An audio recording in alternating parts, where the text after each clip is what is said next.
Here's what happened this week in North Carolina politics. It is the year of our Lord 2025, and we are still talking about bathroom politics in the state of North Carolina. Everyone hoped we'd be past this point by now, but no, some North Carolina lawmakers are still obsessed with regulating bathrooms in the state. This week, a big new bill landed in our state Senate that singles out transgender people and effectively tries to erase them from public life entirely. Senate Bill 516 is sponsored by several high-profile Republican state senators, and it goes way beyond HB 2, the bathroom bill from 2016.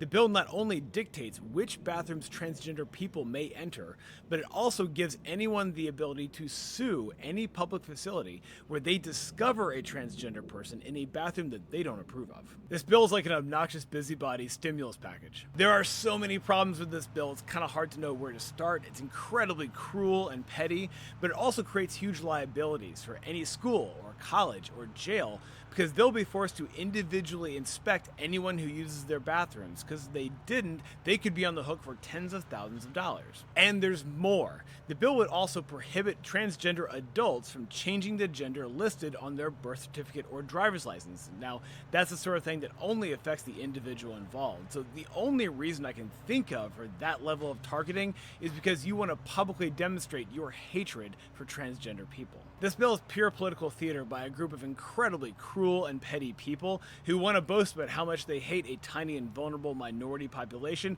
and it's incredibly gross. Our state health department is losing $100 million and laying off 80 people after the Trump-Elon Musk White House cut billions of dollars in health funding. They'll probably have to suspend wastewater monitoring for disease outbreaks now. State Senator Paul Newton, the Republican majority leader, suddenly announced this week that he is resigning his seat effective immediately. Just like that.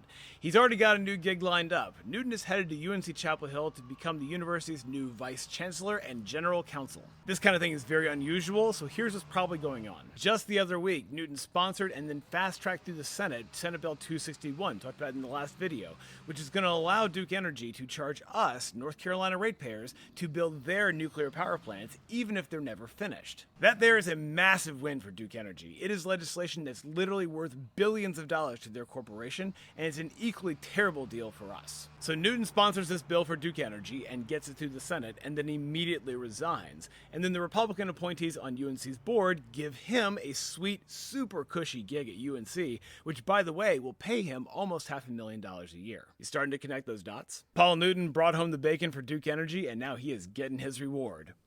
Well done. I hope your bracket is looking better than mine. Have a great weekend.